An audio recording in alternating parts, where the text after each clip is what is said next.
चलें तो आज देखते हैं द्रव्यमान ऊर्जा समीकरण, द्रव्यमान ऊर्जा तुल्यता। टॉपिक बहुत अच्छा है। द्रव्यमान ऊर्जा समीकरण, द्रव्यमान ऊर्जा तुल्यता, आइंस्टीन का द्रव्यमान ऊर्जा समीकरण, आइंस्टीन का समीकरण, काफ़ी सारे नाम हैं। ठीक है, द्रव्यमान ऊर्जा तुल्यता, नाम से ही स्पष्ट हो रहा है। तुल्यता मतलब समानता, समानता यानी कि बराबर। नाम से स्पष्ट हो रहे हैं, तुल्य, बराबर, समान। तो द्रव्यमान ऊर्जा तुल्यता का संबंध कक्षा 11 की पाठ कार्य सामर्थ्य और ऊर्जा से है। कार्य सामर्थ्य और ऊर्जा, कक्षा 11, द्रव्यमान ऊर्जा समीकरण, द्रव्यमान ऊर्जा तुल्यता। ठीक है, अच्छा टॉपिक है ये कक्षा 11 में है और ये कक्षा 12 में भी मिलेगा, परमाणु भौतिकी में, स्पेक्ट्रम वाले पाठ में। ध्यान रखना ये बात।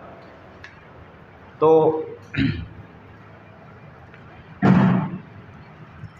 द्रव्यमान ऊर्जा तुल्यता, इसके बारे में थोड़ा सा देखो क्या है कि द्रव्यमान ऊर्जा तुल्यता का क्या मतलब है। तो द्रव्यमान ऊर्जा समानता, समरूपता, ठीक है, ये चीज़ देखना हमको। तो 20वीं सदी के प्रारंभ में, 20वीं सदी के प्रारंभ में, यानी कि 19वीं शताब्दी के अंत में 20वीं सदी के प्रारंभ में, जब से विज्ञान आई है, सन 1500 ईस्वी से भौतिक विज्ञान अस्तित्व में है। ठीक है, केपलर और कोपरनिकस के समय से, और रसायन विज्ञान 1808 ईस्वी से अस्तित्व में है, डाल्टन के समय से। ठीक है, इतना समय बीत जाने के बाद भी 1900 के अंत तक और 20वीं सदी के प्रारंभ तक जो भौतिक राशि है द्रव्यमान और एक भौतिक राशि है ऊर्जा, दोनों को अलग अलग राशियां माना जाता रहा है। तो विज्ञान में द्रव्यमान को अलग राशि मानते थे और ऊर्जा को अलग राशि मानते थे, यानी द्रव्यमान m और ऊर्जा E, इनको अलग अलग राशि मानते रहे हैं 19वीं शताब्दी के, यानी कि अंत तक और 20वीं सदी के प्रारंभ तक। तो इससे हुआ क्या, कुछ नहीं, होना भी क्या था। तो द्रव्यमान अलग राशि थी, ऊर्जा अलग राशि थी, 19वीं सदी के अंत तक थी और 20वीं सदी के प्रारंभ में भी थी।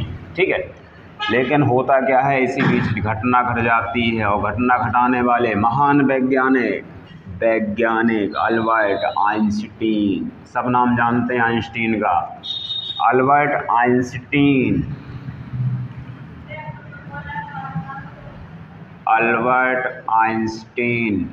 ठीक है, और इनका समीकरण भी सब जानते हैं, E बराबर mc²। इसके बारे में भी सब जानते हैं और इन नाम को भी सब जानते हैं। इन योगदान क्या है ये देखो अब जरा। ठीक है, तो अल्बर्ट आइंस्टीन, E बराबर mc², यही इनका ऊर्जा समीकरण होता है, द्रव्यमान ऊर्जा समीकरण। तो क्या हुआ, 1905, कितने लिखे जा रहे हैं यार, 1905, 1916 में इनके सिद्धांत आए दो। एक सिद्धांत था सापेक्षिकता का, एक सिद्धांत था अपेक्षिकता का। ये दो सिद्धांत हैं इनके, यानी कि विशिष्ट सिद्धांत कह सकते हैं इनको। तुम क्या कह सकते हो, विशिष्ट सिद्धांत। और इन विशिष्ट सिद्धांत में ही आइंस्टीन ने एक ऐसी लाइन दे दी है कि विज्ञान की दिशा और दशा दोनों ही बदल गए हैं। चाहे वो भौतिक विज्ञान हो, चाहे वो रसायन विज्ञान हो, दोनों में ही अच्छा खासा योगदान रहा। इस एक लाइन से विज्ञान की पूरी थ्योरी यहाँ की वहाँ हो गई है।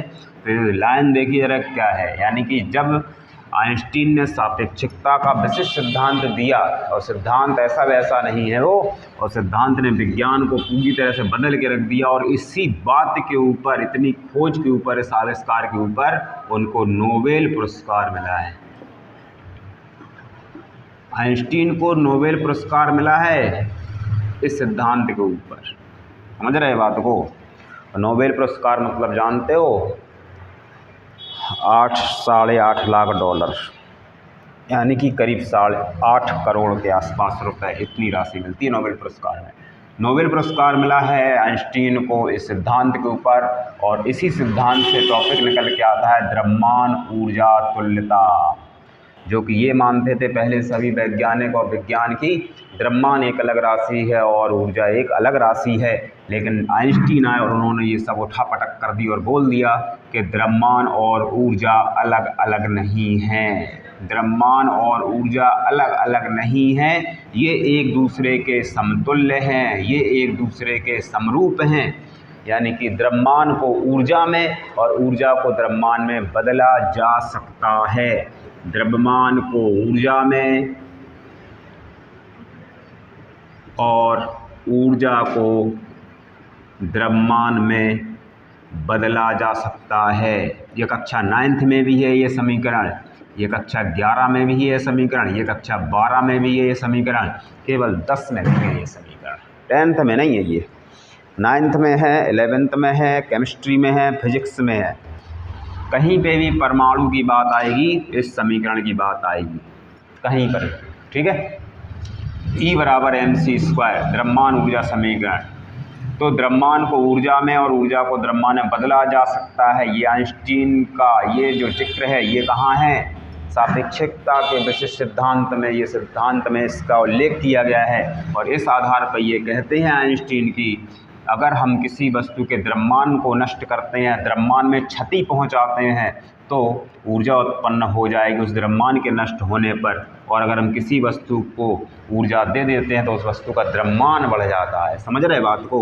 तो यहाँ पर जो E बराबर mc² है ये एक सिंपल सी रूप में सूत्र लिखा है, जहाँ पे E बराबर ऊर्जा है, m बराबर वस्तु का द्रव्यमान है और c है प्रकाश की चाल जो कि नियत होती है 3 × 10⁸ मीटर पर सेकेंड, यानी 3 लाख किलोमीटर पर सेकेंड प्रकाश की चाल नियत मान है, ठीक है।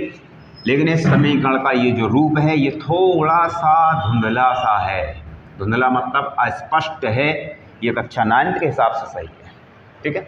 लेकिन जब ये 12 में आते हैं, इसके न्यूमेरिकल लगते हैं, इस सूत्र का इस्तेमाल होता है परमाणु वाले स्पेक्ट्रम वाले पाठ में, तो ये सूत्र थोड़ा नाभिकीय ऊर्जा वाले पाठ में इसका इस्तेमाल होता है। तो ये सूत्र थोड़ा सा अपनी गहराई में चला जाता है और गहराई आती है बहुत अच्छी वाली इसकी। तो E बराबर होते हैं Δmc², E बराबर Δmc², यानी कि जो ऊर्जा है वो द्रव्यमान क्षति है। ये अब यहाँ पे द्रव्यमान लिख रहे थे, अब यहाँ पे तुम्हें ΔM लिखना पड़ेगा, द्रव्यमान क्षति, यानी द्रव्यमान में क्षति होगी। यानी किसी पदार्थ का द्रव्यमान पहले m1 है और बाद में उसका द्रव्यमान अगर m2 हो जाता है तो कितना द्रव्यमान खर्च हुआ है, तो ΔM निकालेंगे m1 माइनस m2 करके, और इस m1 - m2 को ही हम यहाँ पे समीकरण में रखते हैं। ये ΔM द्रव्यमान क्षति होती है। तो E बराबर ΔM × c², सिंपल सा सूत्र, मात्रा किसका जूल होता है, तो ये जूल लगा देंगे। लेकिन ये परमाणु भौतिकी में उपयोग किया जाता है तो यहाँ पे मात्रक जूल नहीं चलता, इलेक्ट्रॉन वोल्ट चलता है। उसके बारे में अगले वीडियो में ही बात करेंगे, इसमें नहीं करेंगे। तो या इसमें भी अगर होगा तो इसमें कर लेंगे।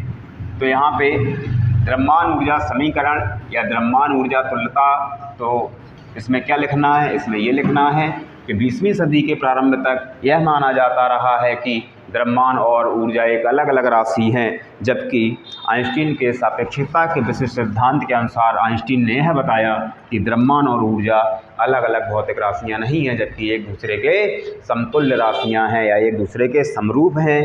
अर्थात इस सिद्धांत के अनुसार यानी आइंस्टीन के अनुसार द्रव्यमान को ऊर्जा में और ऊर्जा को द्रव्यमान में परिवर्तित किया जा सकता है।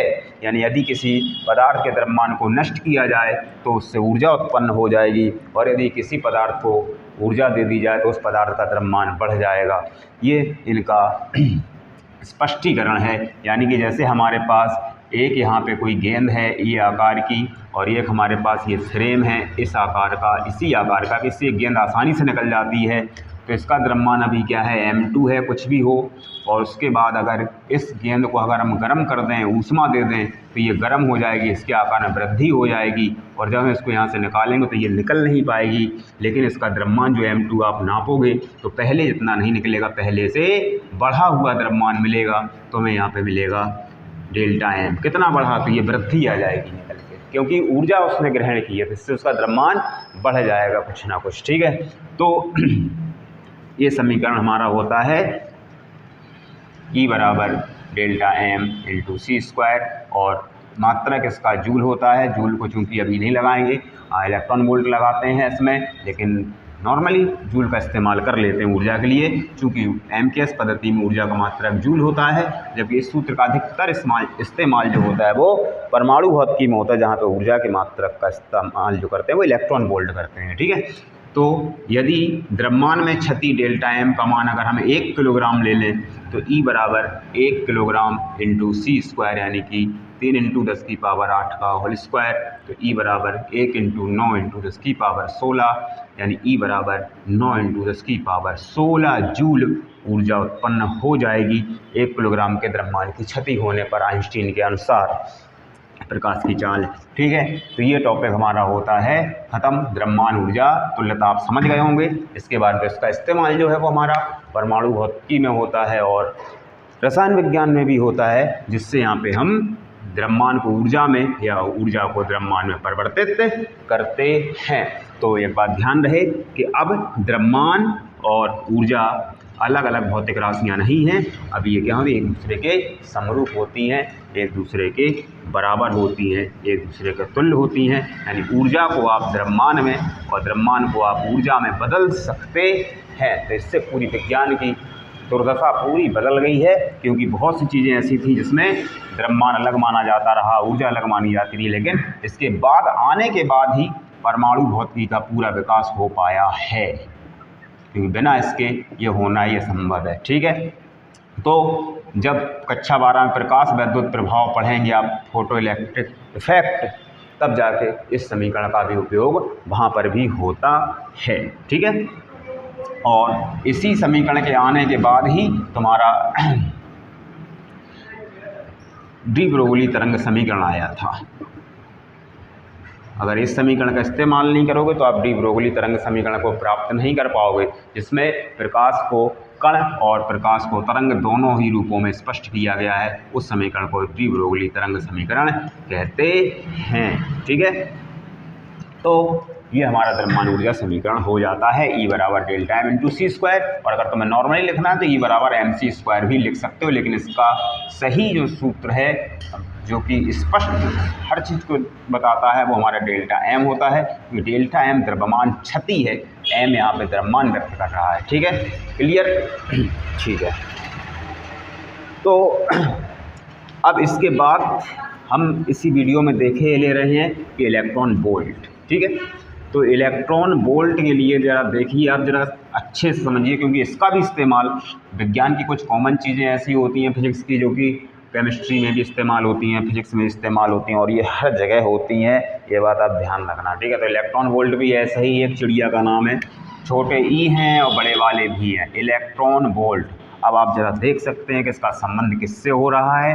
तो एक बात आ रही है कि इलेक्ट्रॉन और एक वोल्ट, तो आप समझ रहे होंगे कि ये इलेक्ट्रॉन है, ये वोल्ट है। तो वोल्ट तो विभव का मात्रक होता है, इलेक्ट्रॉन एक आवर्त कण है।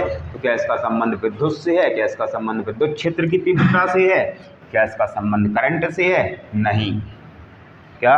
नहीं। इलेक्ट्रॉन वोल्ट का संबंध ना ही विद्युत क्षेत्र से है, ना ही विद्युत से। इलेक्ट्रॉन वोल्ट एक मात्रक है। इलेक्ट्रॉन वोल्ट क्या है? एक मात्रक है। ध्यान देना, इलेक्ट्रॉन वोल्ट एक मात्रक है। और मात्रक किस राशि का है? तो ये मात्रक ऊर्जा का है। ये मात्रक किस राशि का है? ऊर्जा का है, यानी एनर्जी का मात्रक है। तो अब आप बोलोगे कि लो ऊर्जा का मात्रक जूल होता है और CGS पद्धति में अर्ग होता है, और अब ये नया चिरांद आया है तो बोले इलेक्ट्रॉन वोल्ट, है ना। तो MKS पद्धति में मात्रक जूल, CGS पद्धति में मात्रक अर्ग, और ये का है परमाणु भौतिकी में मात्रक आ गया है। ध्यान दो जरा, परमाणु भौतिकी, एटॉमिक फिजिक्स परमाणु भौतिकी में ये मात्रक होता है, ठीक है। तो देखो इलेक्ट्रॉन वोल्ट के बारे में जरा देखते हैं।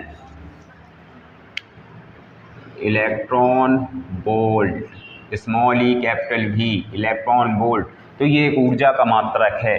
तो एमकेएस पद्धति में ऊर्जा का मात्रक जूल, सीजीएस पद्धति में ऊर्जा का मात्रक अर्ग, तो परमाणु भौतिकी में ऊर्जा का मात्रक इलेक्ट्रॉन वोल्ट क्यों पकड़ लिया है, तो जरा देखते जाइए। देखो सब जानते हैं ये बात कि जैसी राशि वैसा मात्रक, जितनी छोटी राशि उतना छोटा मात्रक, जितनी बड़ी राशि उतना बड़ा मात्रक। समझ रहे बात को? देखो ऐसे जैसे मान लो कि हमें 500 ग्राम चीनी लेने जाना है, 500 ग्राम चीनी लेने जाना है, तो भाई क्या दुकान पे तुम बोरा लेके चले जाओगे और थैला लेके चले जाओगे का इतना बड़ा वाला कि लाओ भाई 500 ग्राम चीनी दे दो है। बोले बिस्किट का पैकेट लेने जाना है तो ट्रैक्टर की ट्रॉली लेके पहुंच गए, बोले इसमें डाल दे बिस्किट का पैकेट है, ये नहीं है ना। मंडी गए और एक पॉलीथिन लेके पहुंच गए, बोले 1 कुंटल गेहूँ दे दो, तो ऐसा थोड़ा ना चलेगा। तो जैसी राशि होती है वैसे ही उसका मात्रक विज्ञान में उपयोग किया जाता है। राशि छोटी छोटा मात्रक, राशि बड़ी और बड़ा मात्रक, राशि और बड़ी और बड़ा मात्रक, राशि और बड़ी और बड़ा मात्रक, ठीक है। समझ रहे बात को? जैसे हमारे पास छोटी दूरी है तो मिलीमीटर में नाप लेंगे हम, है ना, छोटी दूरी मिलीमीटर में नाप लो। थोड़ी बड़ी दूरी आ गई तो बोले सेंटीमीटर से नाप लेंगे, थोड़ी और बड़ी दूरी आ गई तो बोले मीटर से नापेंगे, थोड़ी और बड़ी दूरी आ गई तो बोले किलोमीटर से नापेंगे। तो ऐसे हम मात्रक का चुनाव कर लेते हैं, उपयुक्त मात्रक का, कि उसमें उसका परिमाण हमें स्पष्ट तौर पे समझ में आ जाए, ठीक है। तो जैसी राशि होती है उस भौतिक राशि का मात्रक भी उसी आधार पे बड़ा या छोटा बना लिया जाता है। तो अब चूंकि आते हैं एमकेएस पद्धति में जो भौतिक विज्ञान है, यानी कि जो कि हमें दिखाई देती हैं वस्तुएं, छू सकते हैं, उन राशियों को लिए यानी उन वस्तुओं के लिए जो मात्रक होते हैं वो एमकेएस पद्धति के मात्रक होते हैं। अब बात आती है इसमें कि परमाणु भौतिकी में, तो परमाणु भौतिकी यानी कि सारा अध्ययन किससे संबंध में होता है? परमाणु के संबंध में। तो परमाणु भौतिकी में किसका अध्ययन किया जाएगा? इलेक्ट्रॉन का, प्रोटॉन का, न्यूट्रॉन का, परमाणु का। समझ रहे बात को? अल्फा कण, बीटा कण, गामा, एक्स किरणें, फोटान, फोटान, दुनिया भर की है, ठीक है। तो ये सब क्या है? आवेशित कण हैं, छोटे छोटे मूल कण हैं, है ना, पॉजिट्रॉन, न्यूट्रॉन, ये सब आई मेसान। इन सभी कणों का क्या है मामला? ये आंखों से नहीं दिखाई देते, इतने छोटे हैं, तो इनके लिए बड़े मात्रक का उपयोग करोगे। तो इन सभी राशियों, इन सभी यानी कि छोटे कणों, यानी इनकी जो ऊर्जाएं हैं, इनकी ऊर्जा को व्यक्त करने के लिए जूल क्या हो रहा है? बहुत बड़ा मात्रक हो रहा है। तो बोले क्या करो? बोले छोटा मात्रक लाइए बना के। तो इन्होंने क्या किया? परमाणु भौतिकी में इतनी छोटी छोटी राशियों की ऊर्जा को व्यक्त करने के लिए, काय को ऊर्जा को व्यक्त करने के लिए इतनी छोटी राशियों को, छोटी राशि मतलब बहुत छोटे परमाणु की राशियाँ हैं, इलेक्ट्रॉन, प्रोटॉन, परमाणु, फलाना ढमाका, तो इन राशियों को व्यक्त करने के लिए इन्होंने क्या कर लिया? एक छोटा मात्रक बना लिया। यानी छोटे मात्रक की आवश्यकता थी तो छोटा मात्रक बना लिया इन्होंने। समझ रहे बात को? क्योंकि एमकेएस पद्धति में जूल इसके हिसाब से बड़ा था, सीजीएस पद्धति में अर्ग इसके हिसाब से बड़ा था, है ना। तो बोले क्या करना? छोटा मात्रक बनाओ भाई। तो इन्होंने छोटा मात्रक बनाया, उस मात्रक का नाम है इलेक्ट्रॉन वोल्ट। तो ये एक ऊर्जा का मात्रक है, इसमें इलेक्ट्रॉन वोल्ट है, ना इसका विद्युत से संबंध है ना ही किसी चीज़ से संबंध है। बस परिभाषा का संबंध जरूर विद्युत से निकल के आएगा, लेकिन मात्रक का संबंध तो ऊर्जा से है। तो इलेक्ट्रॉन वोल्ट परमाणु भौतिकी में उपयोग किया जाने वाला एक छोटा मात्रक है, क्योंकि इस विज्ञान में यानी परमाणु भौतिकी में छोटे छोटे कणों का अध्ययन किया जाता है, अतः इनकी ऊर्जा को व्यक्त करने के लिए एक छोटे मात्रक की आवश्यकता थी, अतः इलेक्ट्रॉन वोल्ट को यहाँ पर उपयोग हम करते हैं, ठीक है। तो ये हो गई हमारी बात इलेक्ट्रॉन वोल्ट की। अब इलेक्ट्रॉन वोल्ट होता कितना है, तो देखें यहाँ पे इलेक्ट्रॉन वोल्ट होता कितना है। तो अब इसकी परिभाषा को प्राप्त करने के लिए इलेक्ट्रॉन वोल्ट यानी कि इलेक्ट्रॉन वोल्ट के मान को प्राप्त करने के लिए हमें विद्युत में जाना पड़ेगा। कक्षा 12 के दूसरे वाले विद्युत विभव में, पहला चैप्टर, दूसरा चैप्टर पुरानी किताब में अलग अलग था, नई किताब में एक साथ आ गया है। तो विद्युत विभव के टॉपिक में जाना पड़ेगा कक्षा 12 में या कक्षा 10 में, कहीं भी चले जाओ दौड़ लगा के, बात बराबर है। तो विद्युत विभव के चैप्टर में जाएंगे और विद्युत विभव के चैप्टर में एक परिभाषा पे जाएंगे, विभवांतर, ठीक। विभवांतर की परिभाषा से या विभवांतर के सूत्र से तो आपको पता होगा पहले से कि विभवांतर का सूत्र जो होता है वो होता है डेल्टा V बराबर W/Q। कक्षा 10 में Q होते हैं, कक्षा 11-12 में Q नॉट हो जाते हैं या परीक्षण आवेश हो जाता है, यहाँ पे स्पष्ट गहराई पे चला जाता है। तो खैर वो अभी हम नहीं पकड़ेंगे, विद्युत की बात है। तो डेल्टा V बराबर W/Q। W क्या है? कार, Q क्या है? चार्ज आवेश, और डेल्टा V क्या है? दो बिंदुओं के बीच विभव में अंतर, विभवांतर। ठीक है, तो ये हमारा डेल्टा V बराबर W/Q। यानी क्या कहना चाह रही है? ये कहना चाह रहे हैं एक कोई ये बिंदु A है और एक कोई बिंदु B है। ध्यान देना जरा, यहाँ पे अगर हमने कहा कि हमारा 15 वोल्ट विभव है, यहाँ पे हमने कह दिया 14 वोल्ट विभव है, क्योंकि दूरी बढ़ने के साथ विभव का मान गिरता है। ठीक है, तो ये विभव कितना गिरा? 1 वोल्ट, 15 से 14 हो गया। या मान लो यहाँ पे हम एक चित्र बना ले रहे हैं, यहाँ पे कोई बिंदु A है और यहाँ पे कोई बिंदु B है। यहाँ पे हमने कहा 7 वोल्ट, तो यहाँ पे हम लिखेंगे 6 वोल्ट। 1 वोल्ट ही विभव का अंतर करना है, तो डेल्टा V का मान यहाँ पे भी 1 वोल्ट हो रहा है और डेल्टा V का मान यहाँ पे भी 1 वोल्ट हो रहा है। गौर से देखना, विभवांतर 1 वोल्ट। अगर यहाँ 15 है तो यहाँ 14 कर दो, यहाँ 17 है तो यहाँ पे 16 कर दो, 20 कर रहे हैं तो यहाँ पे 19 कर दो। ठीक है, यानी एक बिंदु से दूसरे बिंदु तक जाने में विभवांतर 1 वोल्ट रखना है। अब यहाँ पे किसी इलेक्ट्रॉन को रखो, यानी एक हमारे पास ये इलेक्ट्रॉन है। इस इलेक्ट्रॉन, क्योंकि चालक तार में इलेक्ट्रॉन के अलावा कोई चल नहीं सकता है, गति नहीं कर सकता, एक ही प्रकार का आवेश वाहक है किसी धातु में, वो है इलेक्ट्रॉन, और कुछ होता ही नहीं है गति करने के लिए, परमाणु बीच के खाली स्थान में पाया जाता है। तो एक इलेक्ट्रॉन हमारा यहाँ है बिंदु A पर किसी चालक तार में, तो यदि किसी इलेक्ट्रॉन को एक बिंदु से दूसरे बिंदु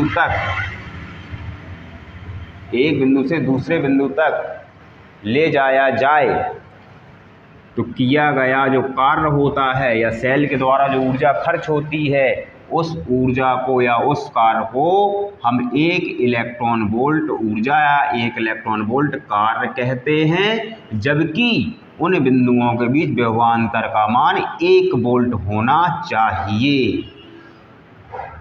समझ रहे बात को? यानी कि इलेक्ट्रॉन को किसी एक बिंदु से दूसरे बिंदु तक ले जाने में किया गया कार्य या सेल द्वारा दी गई ऊर्जा या व्यय ऊर्जा 1 इलेक्ट्रॉन वोल्ट होगी, यदि उन बिंदुओं के बीच विभवांतर का मान 1 वोल्ट हो। तो इसे हम बोलते हैं 1 इलेक्ट्रॉन वोल्ट ऊर्जा या 1 इलेक्ट्रॉन वोल्ट कार्य। यानी कि अगर हमारे दो बिंदुओं के बीच विभवांतर 1 वोल्ट है, तब हम 1 इलेक्ट्रॉन को यहाँ से यहाँ तक लाने में जितनी ऊर्जा खर्च कर देंगे, जितना कार्य होगा, वही हमारा 1 इलेक्ट्रॉन वोल्ट कार्य कहलाएगा। अब इसका ये मान देखो कैसे बनेगा। मान बनाने के लिए इसी सूत्र का इस्तेमाल करेंगे हम, या विभवांतर की परिभाषा से लिखेंगे, या डेल्टा V बराबर W/Q से।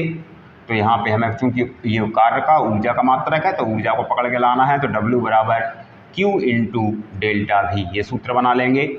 अब यहाँ पे हमें कितना चाहिए कार्य? 1 इलेक्ट्रॉन वोल्ट, तो हम यहाँ पे लिख लेंगे 1 इलेक्ट्रॉन वोल्ट बराबर Q कितना? इलेक्ट्रॉन को ले जाना है, तो हमने लिख लिया इलेक्ट्रॉन, यानी चार्ज का लगेगा इलेक्ट्रॉन का, कितना हो जाता है 1.6 × 10⁻⁻19 कूलम इंटू विभवांतर कितना होना चाहिए? बोले 1 वोल्ट।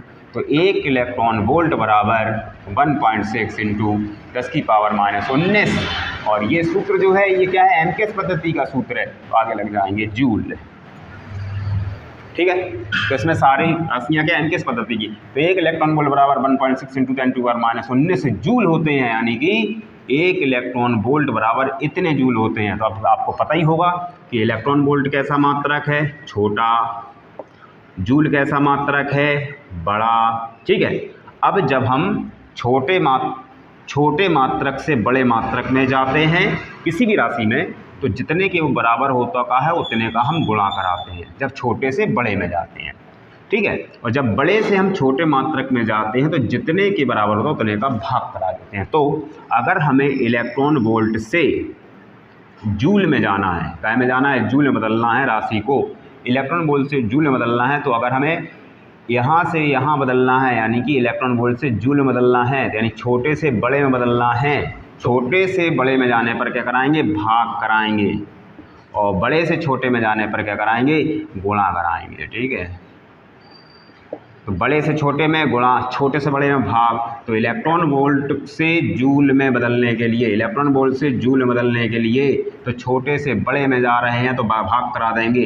तो भाग कराएंगे कितने के, 6×10⁻⁻⁹ का। तो ये हमारा जूल में मान आ जाएगा। और अगर जूल में दे दिया गया है मान, तो जूल से अगर हमें इलेक्ट्रॉन वोल्ट में जाना है इतने का ही गुणा करा देंगे 1.6×10⁻⁹ का। तो ये हमारे इलेक्ट्रॉन वोल्ट में आ जाएंगे। तो इसका उपयोग जो होता है हमारा मात्रक बदलने का, एक कक्षा 12 के विद्यार्थियों को प्रकाश विद्युत प्रभाव में करना पड़ेगा। जब वहाँ पे वो प्रकाश विद्युत प्रभाव समीकरण E बराबर h पढ़ेंगे, क्या पढ़ेंगे, E बराबर h सूत्र पढ़ेंगे। तो E बराबर h फोटॉन की ऊर्जा, फिर इसका समीकरण आएगा E बराबर k+w, यानी कि E क्या है, फोटॉन की ऊर्जा, h यहाँ पे रखेंगे और बराबर k क्या है, गतिज ऊर्जा 1/2 mv², और प्लस कारफलन h0, दहली तरंग, दहली आवृत्ति, तो ये आवृत्ति, ये दहली आवृत्ति। तो इस समीकरण का इस्तेमाल, ये प्रकाश विद्युत प्रभाव समीकरण कक्षा 11 में फोटो इलेक्ट्रिक इफेक्ट में, और इस समीकरण को जब हम लगाते हैं, सवाल लगाते हैं, इस समीकरण में बहुत बड़ी चिरांद आती है। इसके संबंध में इलेक्ट्रॉन वोल्ट और जूल के संबंध में, या तो सवाल में क्या होता है कि एक मान जूल में होता है और एक मान ऊर्जा में होता है, तो हमें बदलना पड़ता है। तो इस समीकरण में ये ध्यान देना होता है कि यदि सवाल हम ये लगा रहे हैं समीकरण का, कक्षा 12 वालों के लिए ध्यान देना, ये 11 में नहीं है, ये किसी में नहीं है, 12 में मिलेगा ये। तो अगर हम इस प्रकार का विद्युत प्रवाह समीकरण का सवाल लगा रहे हैं, इसमें पूरे समीकरण में या तो पूरे मान इलेक्ट्रॉन वोल्ट में होना चाहिए या पूरे मान जूल में होना चाहिए, तो ही आप आंसर निकाल पाएंगे, वरना आंसर नहीं आएगा। तो यहाँ पे ये दो चीज़ें देखते हैं, यहाँ पे या तो ये, यहाँ पे ये, या तो ये। तो यहाँ पे आवृत्ति है, यहाँ पे आवृत्ति है, आवृत्ति यहाँ पे Hz हर्ट्ज में दे दी जाएगी, समझ रहे बात को। और यहाँ पे कारफलन तो मैं आपको जूल में दे दिया जाएगा, या फिर हो सकता है इलेक्ट्रॉन वोल्ट में दे दे, फिर गतिज ऊर्जा की बात आ जाएगी तो यहाँ पे चेंज करना पड़ेगा। तो ठीक है, तो ये हमारा हो जाता है इलेक्ट्रॉन वोल्ट। तो इलेक्ट्रॉन वोल्ट, एक इलेक्ट्रॉन वोल्ट बराबर 1.6 × 10⁻⁻⁹ जूल होता है। तो इलेक्ट्रॉन वोल्ट से जूल में जाने के लिए हमें इतने का भाग कराना है और जूल से इलेक्ट्रॉन वोल्ट में आने के लिए इतने का गुणा कराना होता है। ठीक है, ये बात क्लियर हो गई। इलेक्ट्रॉन वोल्ट जो हमारा है वो मात्रक काय का है, ऊर्जा का मात्रक है, और इसका उपयोग परमाणु भौतिकी में किया जाता है छोटे छोटे कणों की ऊर्जाओं को व्यक्त करने के लिए। ठीक है, क्लियर, ठीक।